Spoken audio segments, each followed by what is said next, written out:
Сәлем достар, менің каналыма қош келдіңіздер. Бүгін сіздерге дамские пальчики рецептін ұсынатын боламын. Міндетті түрде жасап көріңіздер. Ауызда ерейтіндей, дәмі өте керемет болып шығады. Видеоның соңына дейін қарап, менің YouTube арнама тіркеліп қоюды ұмытпаңыздар. Бізге қажетті заттар: су, жұмыртқа, салқын сары май, сүт, қант, тұз және де електен өткізілген ұн керек. Ең алдымен түбі қалың ыдысымызға сары майымызды, суымызды, сүтімізді және де қант, шымшым тұзымызды барлығын қосып аламыз. Міндетті түрде ыдыстарыңыздың асты қалың, күйіп кетпейтіндей болуы керек. Барлығын қосып болғаннан кейін газдың астын қойып қоямыз. Газдың асты жай болып тұру керек. Майымыз ергенше осылай араластырамыз. Және де бір рет бұрқ етіп қайнағаннан кейін тез-тез ұнымызды қосып, тез-тез араластырамыз. Тез-тез осылай араластыру керек. Және де араласқаннан кейін осында ыдысыңыздың түбінде бір қабат осындай дәл видеодағыдай слой пайда болғанша араластырамыз. Мінекей достар, осындай слой болғанша ұстап тұрамыз газда. Осылай пайда болғаннан кейін газымыздан алып, бетін пищевой пленкамен жауып қоямыз. Ешқандай ауа кірмеу керек. Беті қаясып қалмайтындай әдемілеп жабамыз. Одан соң суып болғаннан кейін жұмыртқамызды бір-бірден қосып миксерлейміз. Жақсылап миксерлеп аламыз.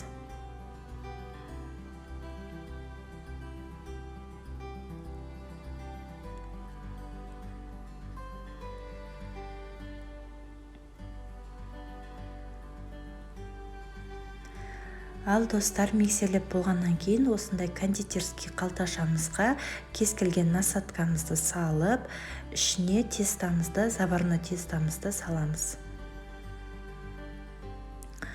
Формасын өздеріңіздің қалауларыңызға қарай істесеңіздер болады. Дәл осы рецептпен эклерді жасасаңыз да болады. Енді формамызға пергамент қағазын төсейміз міндетті түрде. Осындай форманы осылай жасадым. Звездочка формасы істесеңіздер де ұзыннан құйсаңыздар да болады, яғни өз қалауыңызға қарай. Және де 180 градуста 40-45 минутта пісіреміз.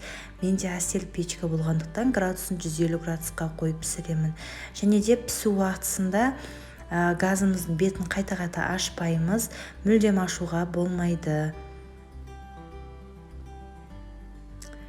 Мінекей достар, бұл уже пісіп шыққан уақыты сәл басылады. Енді кремне бізде сгущенка, сахарная пудра, творожный сыр үшеуін жақсылап миксерлеп араластырып аламыз да, үстінен салқын 33% сливкимізді құямыз. Барлығын жақсылап араластырамыз. Негізі кремін сәл сұйықтау болғаны дұрыс. Өткені қою болса, қазір жағылуда қиын болады. Менікі сәл қою болып кетті, бірақ ештеңе етпейді. Осылай сұйық болған кезде заварной тесталарыңызды жағуда оңай болады. Осылай қолымызбен алып, жағып тарелкамызға орналастырып шығамыз.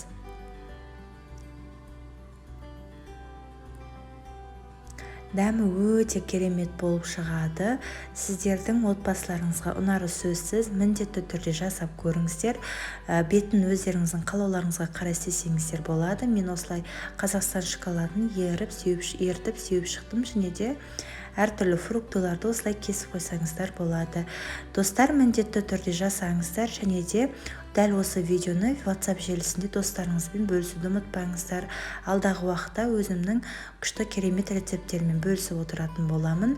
Менімен бірге болыңыздар. Видео ұнаған болса, лайк басып, комментарий қалдыруды ұмытпаңыздар. Барлықтарыңызға ас болсын.